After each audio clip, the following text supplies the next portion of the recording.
34절, 우리 네 구절밖에 안 되니까 오늘은 다 함께 같이 한번 읽어보겠습니다. 예레미야 52장 31절에서 34절 말씀 다 함께 우리 한 목소리로 합독하도록 하겠습니다. 예레미야 52장 31절에서 34절입니다. 시작. 유다 왕 여호야긴이 사로잡혀간 지 37년 곧 바벨론의 에윌므로닥 왕의 즉위 원년 12째 달 25째 날 그가 유다의 여호야긴 왕의 머리를 들어주었고 감옥에서 풀어주었더라. 그에게 친절하게 말하고 그의 자리를 그와 함께 바벨론에 있는 왕들의 자리보다 높이고 그 죄수의 의복을 갈아 입혔고 그의 평생 동안 항상 왕의 앞에서 먹게 하였으며 그가 날마다 쓸 것을 바벨론의 왕에게서 받는 정량이 있었고 죽는 날까지 곧 종신토록 받았더라. 아멘.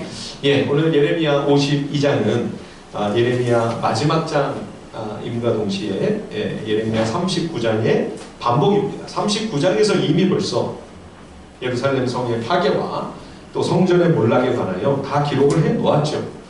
마치 책을 다 쓴 저자가 끝에 가서 에필로그를 남기는 것처럼 오늘 이 예레미야 52장은 예레미야 전체의 에필로그라고 할 수 있겠습니다.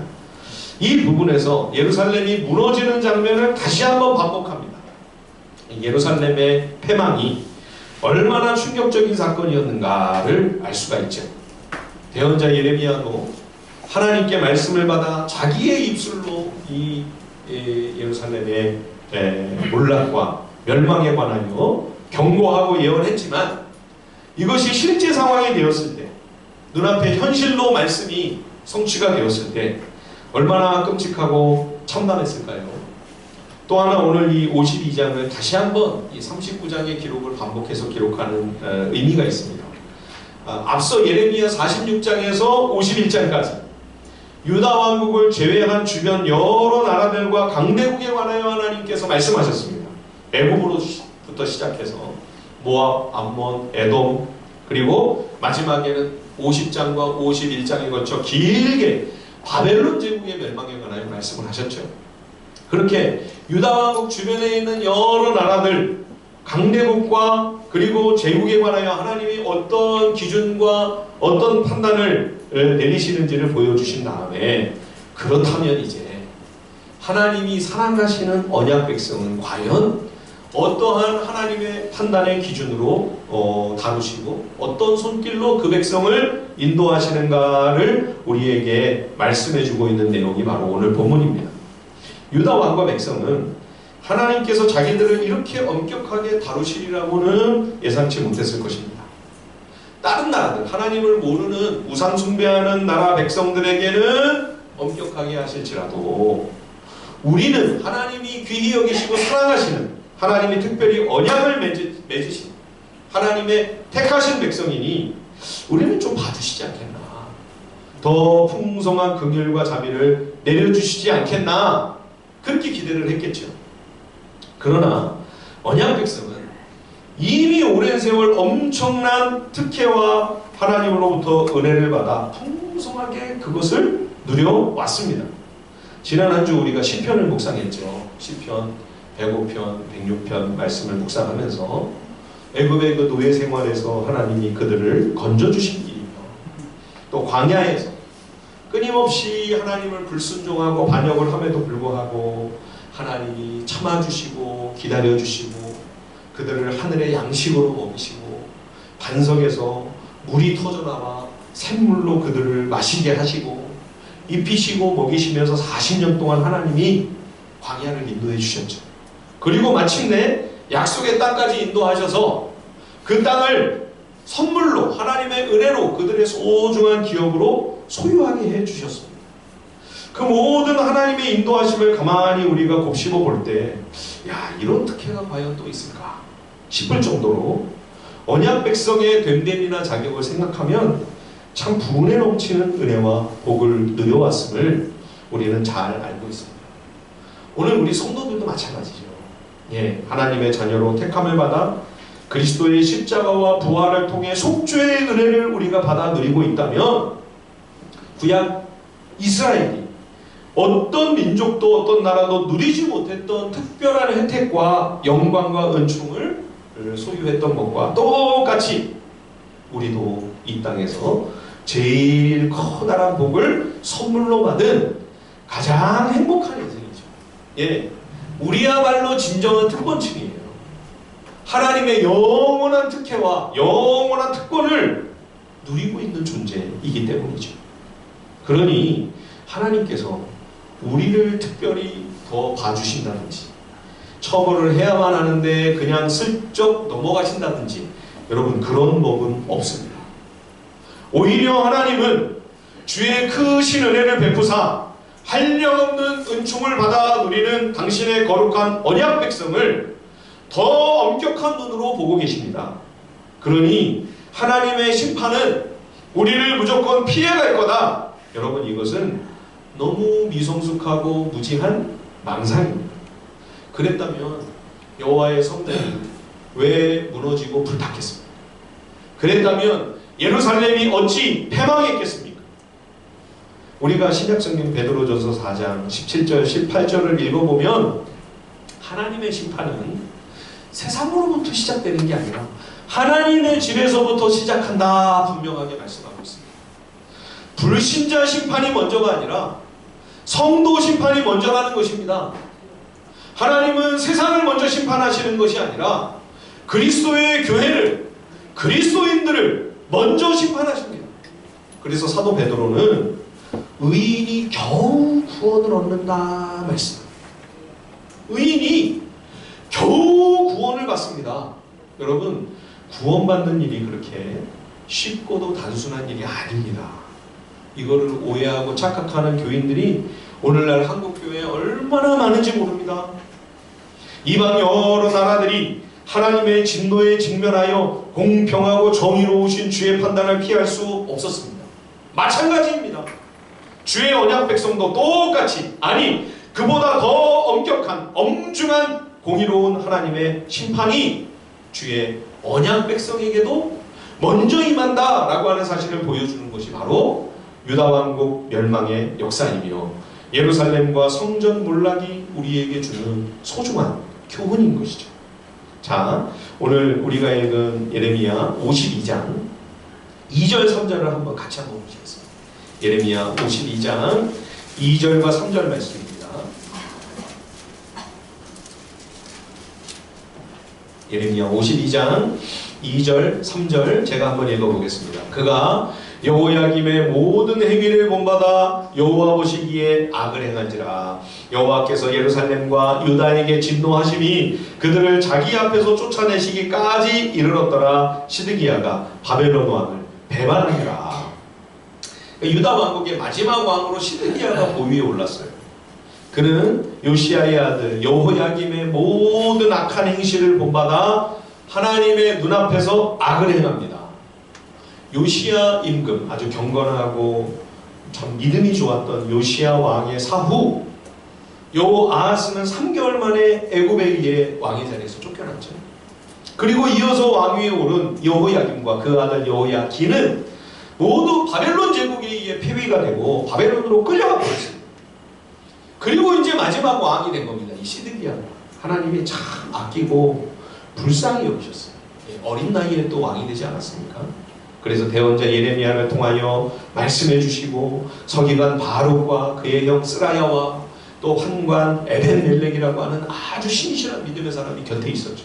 또 서기관 사만의 그 신실한 세 아들들이 이 왕을 에워싸고 있었습니다. 선한 길로 이 시드기야를 인도해 주시려고 하나님께서 참 은총을 베푸시는 거죠.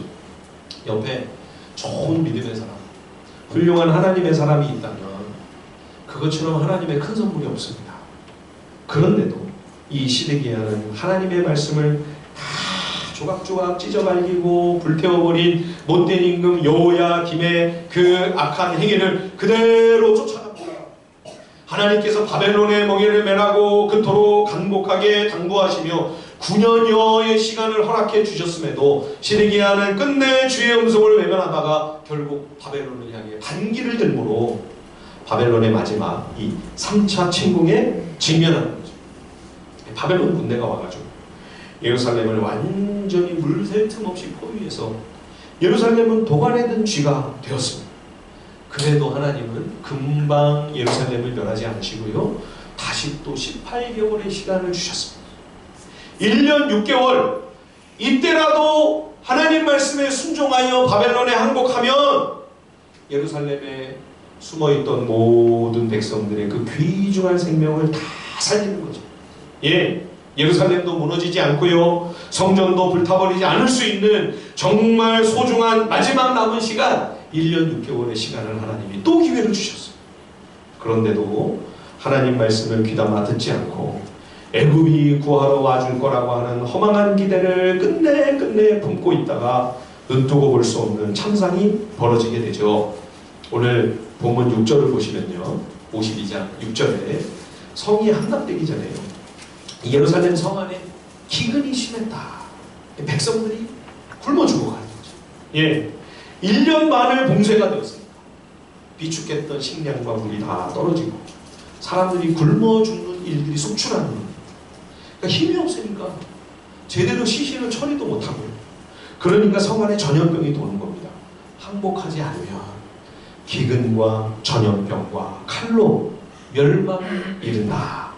하나님께서 대언자를 통하여 예고하신 말씀이 그대로 현실이 되어버리는 거죠. 이 성이 함락이 되자 왕이, 이 시드기야 왕이 어떻게 하냐면요, 군대를 이끌고 혼자만 살겠다고 도망을 쳐버립니다.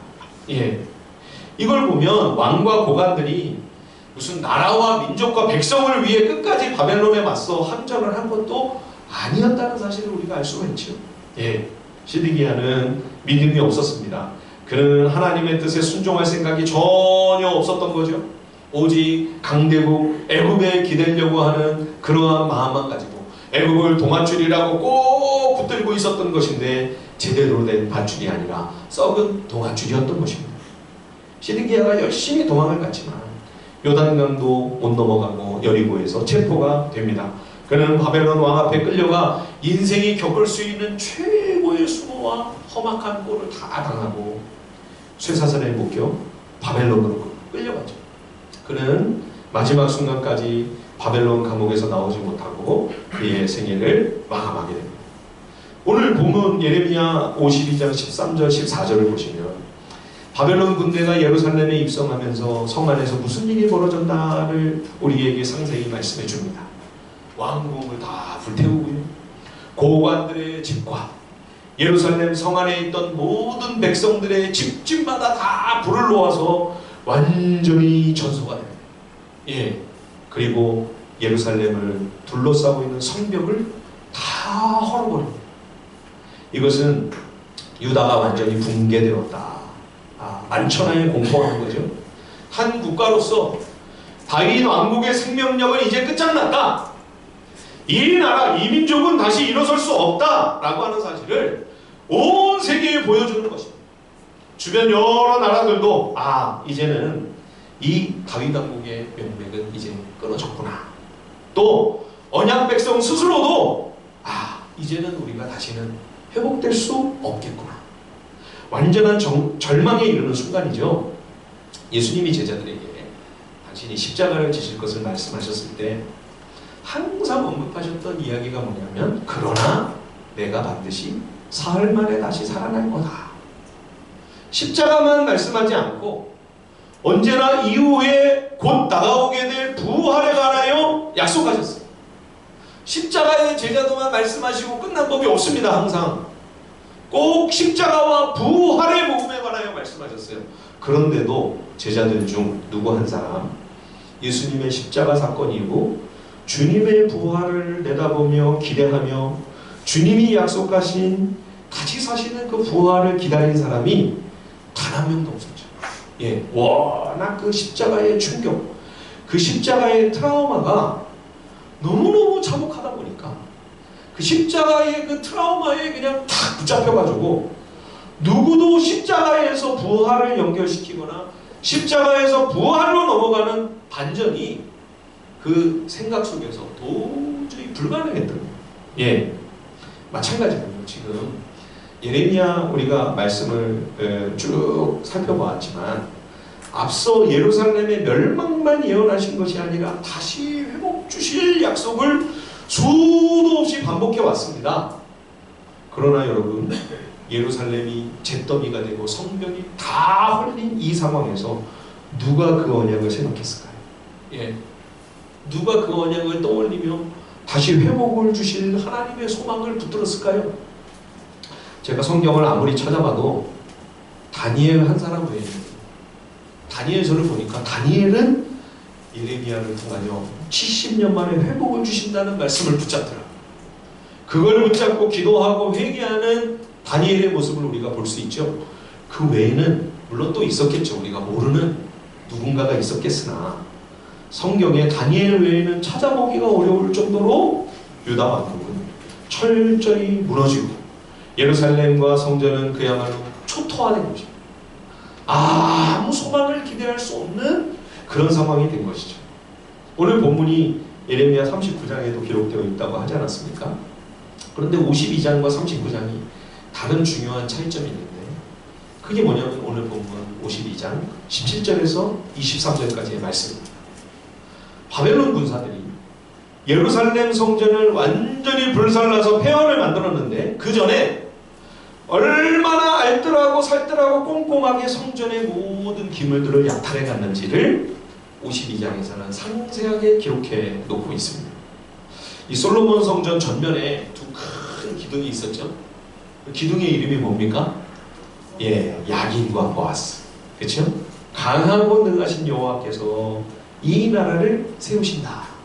이 큰 성전을 떠받치고 있는 이 두 기둥처럼 하나님의 권능으로, 하나님의 능력으로 이 나라를 지탱하고 계시다라고 하는 사실을 보여주기 위해 노수로 만든 두 개의 커다란 기둥이 거대한 규모로 솔로몬 성전 전면 전경을 완전히 압도적으로 장식하고 있었어요. 바벨론 군대가 성전 기둥 뿌리를 뽑아가 버립니다. 예, 그것을 비롯하여 모든 성전의 거룩한 기구들, 금과 은과 놋과 아주 싹 벗겨가 버리고요. 예, 그릇이란 그릇, 도구란 도구, 기구라는 기구는 싹 다 약탈을 해갔습니다. 17절에 우리말 성경에는 여호와의 성전이라고 되어 있는데요, 이 대목을 글자 그대로 옮기면 여호와의 집이라고 되어 있습니다. 여호와의 집. 예, 하나님께서 언약 백성과 함께 하시며 하나님이 친히 영광으로 임재하셔서 하나님이 거하시는 하나님의 집이 짓밟히고 수탈을 당하는 이런 정말 비참한 상황이 벌어지는 거죠. 이 하나님이 허용하신 거죠. 예, 여러분, 만군의 주 여호와 하나님의 집이 어떻게 이렇게 능욕을 당하게 내버려 두실 수가 있습니까? 가만히 생각해보면 이게 있을 수가 없는 일입니다. 바벨론 제국의 군대가 아무리 세계 최강의 전력이라고 해도요, 하나님은 하늘에 천군 천사들이 있는데 하나님이 만일 허락하지 않으시면 바벨론이 아니라 누가 감히 바람짝이라도 하나님의 집에 들여놓을 수가 있겠습니까? 그래서 이제 유다 왕과 고관들과 백성들이 자신감 많은 어디 감히 하나님의 집에, 하나님의 집이 자리하고 있는 예루살렘을 누가 건드린다는 얘기인가? 어림없는 소리다. 그래서 거짓 선지자와 유다 왕과 많은 백성들은 예루살렘은 안 무너질 거라고 생각하는 거죠. 성전은 절대 흔들리지 않는다. 평안하다, 평안하다, 괜찮을 거야. 안심한 거죠. 그런데 여러분, 이것은 주의 백성이 신실하게 율법 정신을 따라 살며 하나님 말씀을 순종하면서 하나님과 동행하고 있을 때의 이야기죠. 하나님이 그 성전에 함께 하시며 언약 백성 가운데 임재하고 계실 때에 해당되는 이야기죠. 주의 백성이 여호와를 여호와로 인정하지 않고 하나님의 말씀을 하나님의 말씀으로 지금 듣지 않고 있는데, 그러면서 어찌 성전은 여호와의 집이라고 할 수 있습니까? 앞뒤가 안 맞는 말이죠. 이 집이 정말 하나님의 집이 되려면 그 집에 나와 제사를 드리고 하나님 말씀을 듣는 언약 백성이 하나님을 하나님으로 여기고 하나님의 말씀을 하나님의 말씀으로 받아야 될 거 아니에요. 그런데 하나님이 아니에요. 우상보다 못해요. 말씀을 불순종하고 무시해요. 듣지도 않아요. 그러면서 여호와의 집이다, 괜찮다, 아무도 못 건드린다, 거짓말이죠. 속은 거죠. 오래전에 예레미야 7장, 아마 작년에 우리 예레미야서를 전반부를 살펴볼 때 예레미야 7장 말씀을 여러분과 나눈 적이 있는데 기억하실지 모르겠습니다. 7장 3절 4절 말씀을 제가 한번 읽어보겠습니다. 만군의 여호와 이스라엘의 하나님께서 이와 같이 말씀하시되 너희 길과 행위를 바르게 하라. 그리하면 내가 너희로 이곳에 살게 하리라. 너희는 이것이 여호와의 성전이라 여호와의 성전이라 여호와의 성전이라 하는 거짓말을 믿지 말라. 7절에서 11절 말씀에는 또 이렇게 되어 있습니다. 보라, 너희가 무익한 거짓말을 의존하는도다. 너희가 도둑질하며 살인하며 간음하며 거짓 맹세하며 바알에게 분향하며 너희가 알지 못하는 다른 신들을 따르면서 내 이름으로 일컬음을 받는 이 집에 들어와서 내 앞에 서서 말하기를 우리가 구원을 얻었나이다 하느냐. 이는 이 모든 가증한 일을 행하려 함이로다. 내 이름으로 일컬음 받는 이 집이 너희 눈에는 도둑의 소굴로 보이느냐. 보라, 나 곧 내가 그것을 보았노라. 여호와의 말씀입니다. 이 두 가지 지금 거짓말과 속임수를 하나님이 폭로하고 계시죠. 온갖 우상 숭배와 탐욕과 세상 죄악을 거침없이 다 자행하고 있으면서도 언약 백성, 여호와의 집에 들어와 하나님께 제물을 바치며 제사하고 있으니 우리가 구원을 받았습니다. 새빨간 거짓말이라는 거예요. 말도 안 된다. 또 하나가 뭡니까? 여호와의 백성이 여호와 하나님께서 기뻐하시는 믿음의 길을 걸어가지도 않으면서 말씀대로 살지도 않으면서 깊은 고민과 고뇌가 가득한 삶이 없이 그저 여호와의 집에 모여서 이것은 여호와의 성전이다, 여호와의 성전이다, 여호와의 집이다. 거짓말이다. 초대교회의 유명한 키프리아누스라고 하는 교부가 있습니다. 예전에 저희 학교 다닐 때는 키프리안이라고 이렇게 영어로 명칭을 했는데 요즘에는 다 이렇게 명칭도 바뀌어서 제가 발음이 어렵습니다. 키프리아누스, 교회밖에는 구원이 없다, 이런 유명한 말을 하신 분이에요. 교회 안에만 구원이 있다는 거죠. 그런데 이 키프리안의 이 말에 대하여 종교개혁의 선봉장이었던 마틴 루터가 해설을 한 내용을 제가 최근에 읽었습니다. 루터는 교회 안에만 구원이 있다고 하는 이 말을 교회 안 다니면 곧장 지옥행이다 라고 하는 식으로 성급히 이해해서는 안 된다고 경고합니다. 제가 토시도 하나 안 틀리고 지금 그대로 마틴 루터의 해석으로 옮기는 겁니다. 키프리아누스의 강조점은 거기에 있는 것이 아니다. 교회가 구원의 유일한 통로가 될 수 있는 이유는 죄 용서에 달려있다. 그러므로 교회라는 간판이 붙어 있어도 죄의 용서가 없다면 거기는 언제나 교회 밖이다. 죄의 용서 대신에 구별과 차별과 혐오를 일삼고 있다면 그것은 교회가 아니다. 여기까지가 루터의 말을 제가 그대로 글자 그대로 옮긴 것입니다. 책에 나와 있습니다. 개혁자 루터는 힘주어 강조합니다. 누구나 품어주고 용서하는 그리스도의 환대가 있는 곳만이 거룩한 교회라는 것입니다. 그러니 교회가 교회답지 않고 그리스도인이 전혀 그리스도인답지 않으면서 우리에게만, 우리 안에만, 우리 속에만 구원이 있다 주장하는 것은 거짓말이죠. 속는 겁니다. 이 예레미야의 시대도 유다 왕과 백성이 이런 자가당착에 빠져 있었어요.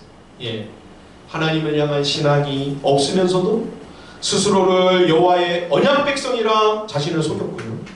여호와의 집이 아닌데도 자기들의 집으로 삼고 자기들이 왕노릇하고 있으면서도 여호와의 집이라고 백성들을 속인 겁니다. 하나님이 함께 하셔야 여호와의 집입니다. 하나님이 거하시지도 않는데 하나님께서 그 백성의 악행을 도저히 보다 못하셔서 떠나버리셨다면 그냥 건물만 남아있는 거예요. 더 이상 여호와의 집이 아닙니다. 그러니까 하나님이 떠나시고 텅 빈 집뿐이었기 때문에 바벨론 군사들이 와가지고 그렇게 다 침탈을 하고 언약궤도 가져가지 않았어요. 전에 같았으면 언약궤 건드리자마자 죽는 거 아니에요? 다 뺏어가고 다 불질르고 무슨 짓을 저질러도 아무 일이 일어나지 않았어요. 더 이상 여호와의 집이 아닌 거죠. 교회도 마찬가지입니다, 여러분. 주의 영광과 임재가 떠나간다면, 하나님이 이 자리에 함께하지 않으신다면 교회는 건물만 남는 겁니다.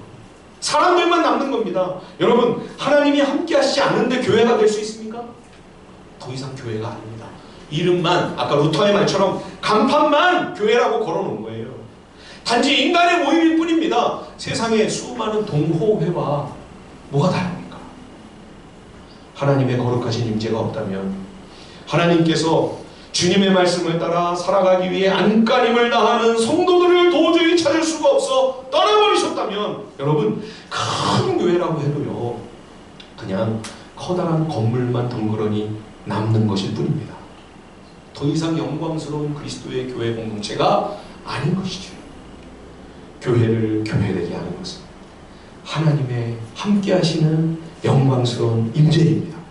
그리스도의 교회를 거룩하고 복된 공동체로 만들어 주시는 것은 예수 그리스도의 영이, 성령이 우리 가운데 함께 하심으로만 가능한 일인 거죠. 여러분, 어떻게 해야 우리가 하나님께 진정한 예배를 드릴 수가 있을까요? 그것은 성령께서 우리와 함께 하심으로 우리가 성령과 진리로 예배할 때에만 그 예배는 진정하고 참된 하나님이 받으시는 예배가 될 수 있습니다. 여러분, 그리스도인이 어떻게 그리스도인이 됩니까? 우리가 십자가의 피로 죄 씻음을 받고 그리스도의 부활로 말미암아 생명을 선물로 얻게 되었을 때 이 은혜에 감사하고 감격하면서 이제는 하나님이 기뻐하시는 삶을 살기 위해 그 말씀 앞에 날마다 나아가 하나님의 뜻을 깨달으려고 힘을 쓰고, 깨달은 한 가지라도 내 삶의 자리에서 힘들고 어려워도 그대로 살아보겠다고 안 되지만 몸부림치고 발버둥 칠 때, 그때 진정한 성도로 자리매김할 수가 있는 것이죠.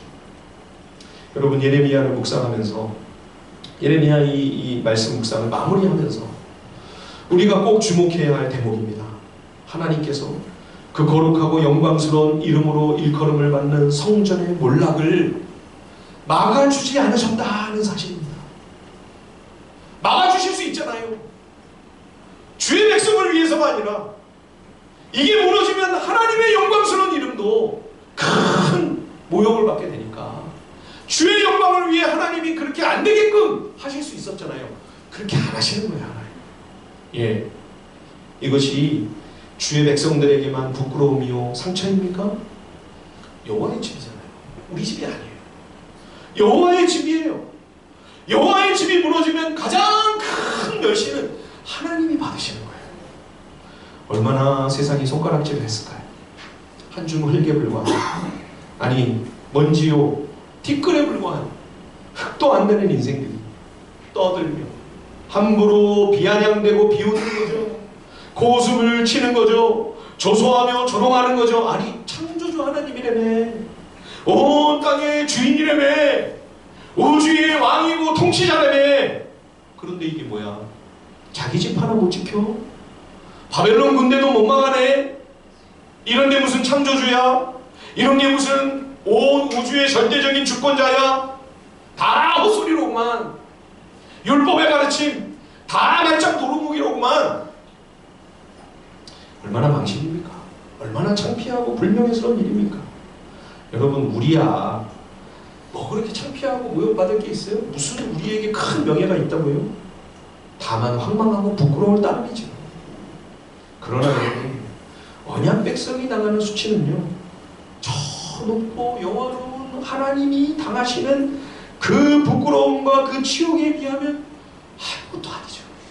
예, 교회가 그리스도의 몸이 아닙니까? 교회는 그리스도와 연합이 되어 있습니다.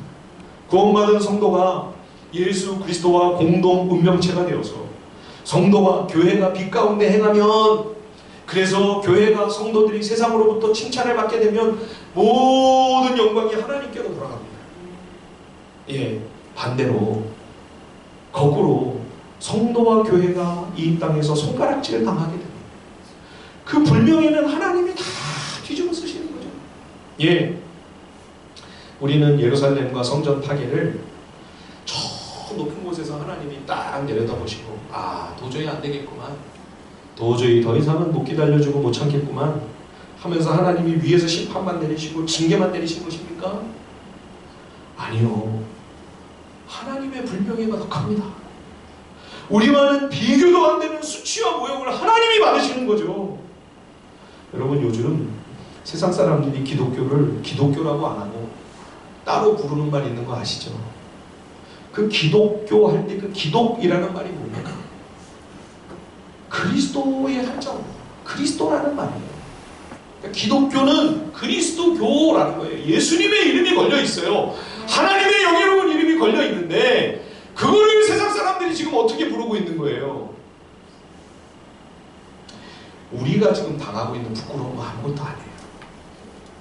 어떻게 온 우주 만물을 창조하고 다스리고 계시는 하나님, 나를 위해서 그 아들을 보내주셔서 그 아들이 나를 위해 피 흘려주셨는데 나를 위해 죽으시고 나를 위해 부활하신 그 주님이 어떻게 세상으로부터 이런 모욕을 받고 계시는가? 나 때문이잖아요. 우리 때문이잖아요.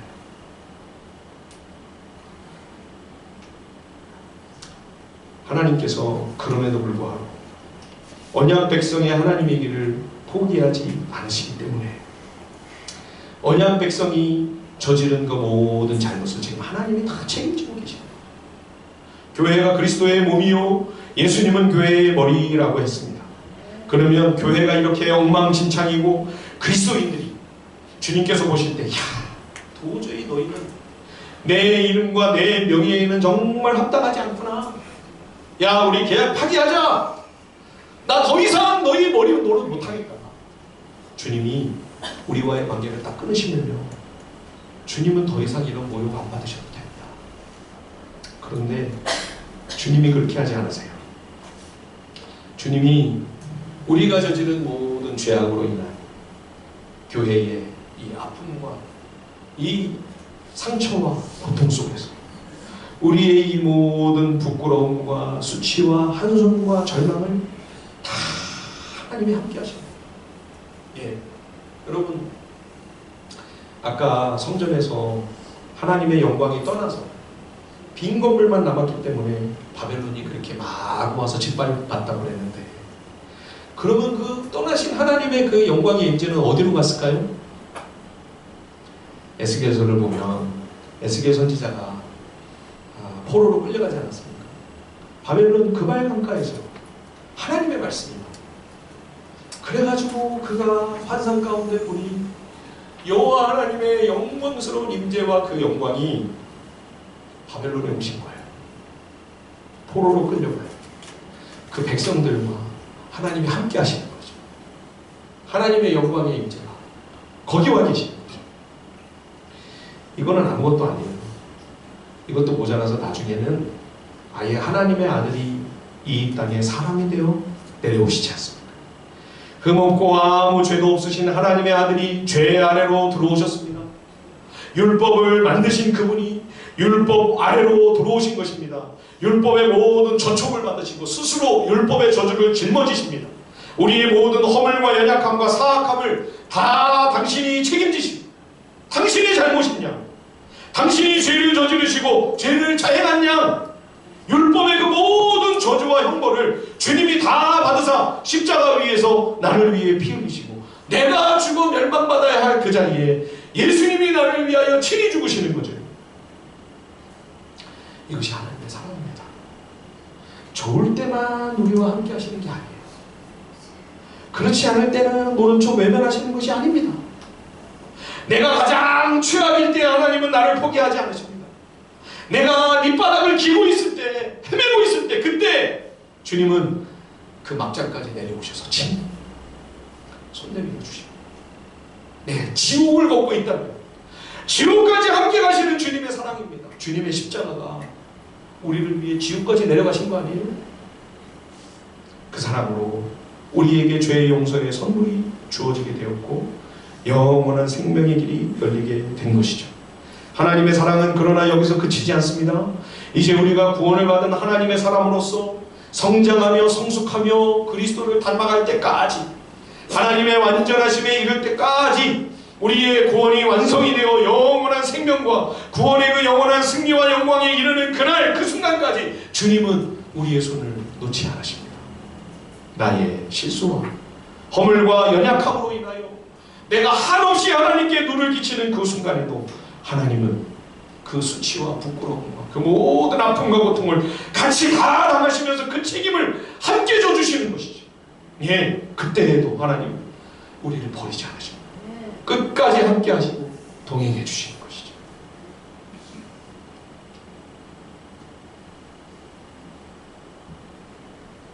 하나님께서 포로로 사로잡혀간 유다 백성과 함께 하셨다고 했죠. 그래서 일어난 일이, 그래서 가능했던 일이 바로 오늘 우리가 읽은 예레미야 52장 31절 말씀입니다. 유다왕 여호야긴이 사로잡혀간 지 37년째 되는 그 해에 바벨론 왕 에윌 무로닥이 여호야김의 아들 여호야긴을 감옥에서 풀어줍니다. 여러분, 이게 무슨 메시지입니까? 하나님께서 포로로 잡혀간 유다 백성과 여전히 함께하고 계신다는 것을 보여주는 거죠. 예, 37년이면 얼마나 절망하고 얼마나 좌절하고 이제 여기서 우리는 이제 끝장이구나. 다들 소망의 끈을 놓고 있을 때가 아니겠어요? 예, 그나마도 소망이 없는 거예요. 그렇죠? 그런데 하나님께서 대언자 예레미야를 통하여 약속하셨던 말씀, 다시 회복을 주신다. 그 약속, 그 언약 내가 잊어버리지 않았다. 반드시 이룰 것이다. 그거를 혹시라도 이스라엘 백성들이 놓칠까봐 이렇게 중간에 70년 되기 한복판 한중간에 하나님께서 다시 한번 이런 놀라운 소망적인 사건을 주심으로 말미암아 주의 백성들이 하나님께서 하나님의 약속을 이루시겠구나 하는 그 소망을 붙들도록 하시는 거죠. 최근에 학자들이 이 바벨론 제국 때에 남아있는 문서들을 확인하다가 연구하는 가운데 이때 이제 바벨론 왕궁에서 이 에윌 무로닥 왕 때 그 식량을 공급하는 그 수급자가 누구인가 하는 명단이 발견이 되는데요. 그 명단에서 여호야김 이름이 나왔습니다. 예. 그래서 한번 또 다시 성경의 모든 말씀과 기록이 분명한 역사적 사실에 입각하고 있다고 하는 그러한 것이 세상 분명하게 확인이 되는 것이죠. 물론 가장 악하고 못된 왕 여호야김과 시드기야는 복권이 안 되었습니다. 그러나 여호야김의 아들 여호야긴, 여호야긴의 이름이 뜻이 뭡니까? 아까 보아스와 야긴, 그 야긴과 같은 의미입니다. 여호와께서 세우신다. 이 여호야긴은 별명도 많습니다. 여고냐 또는 고냐, 다 하나님께서 세우신다, 하나님께서 견고하게 하신다는 의미입니다. 이 여호야긴의 머리를 하나님이 들어주십니다. 이제 때가 되면 하나님께서 유다 백성, 유다 왕국의 머리도 들어주실 것을 암시하는 예고편인 거죠. 하나님은 당신의 약속을 잊지 않으십니다. 하나님은 그 언약을 반드시 이루시고 성취하십니다. 비록 죄로 인하여 징계를 받는 상황에 이르러 멸망의 지경까지 지금 떨어졌으나 온 세계 강대국과 제국이 유다를 짓밟고 이제 그 숨통을 다 끊어버렸다 선언했지만, 그러나 하나님이 친히 세우시고 견고케 하시는 하나님의 왕국, 하나님의 나라를 어찌 이 세상의 왕, 이 땅의 왕국이 감히 그 운명을 좌우할 수 있겠습니까? 하나님의 왕국, 하나님의 나라는 하나님께서 세우시고 하나님께서 영원토록 경고케 하십니다. 그래서 마침내 유다가 정말 다시금 회복이 되는 놀라운 기적을 우리가 역사 속에서 목격하게 되는 거죠. 사랑하는 성도 여러분, 하나님께서 절망이라고 말씀하시지 않으시는 한 나에게는 여전히 소망이 남아 있습니다. 우리에게는 여전히 소망이 있는 겁니다. 예, 사랑하는 성도 여러분, 지금 어떤 시련과 어떤 고난 가운데 있습니까? 그러나 여러분, 나 혼자가 절대 아닙니다. 주님이 함께 하셔요. 예, 내가 올 때 주님이 피눈물을 흘리십니다.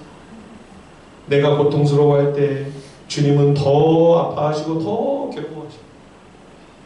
우리가 가장 부끄러움을 당하고 가장 치욕스러운 그 수치와 모욕을 당할 때 하나님이 우리만 부끄러움 당하게 내버려 두지 않으십니다. 주님도 우리와 함께 연합해 계시면서 주님은 더 수치와 수욕을 친히 감당하시며 책임져 주시는 거죠. 우리가 가난하고 겸손한 마음으로 다시금 주의 얼굴을 구할 때 주님은 우리의 손을 붙잡아 일으켜 주시며 내게 다시금 회복과 부흥을 허락하실 줄 믿습니다. 그 회복과 부흥의 은혜를 경험하는 우리 하늘비전 식구들이 다 되실 수 있기를 주님의 이름으로 간절히 축원드립니다. 우리 이 시간 다시 한번 찬양하고요. 주님 앞에 기도 제목을 가지고 우리 함께 기도하며 나가겠습니다.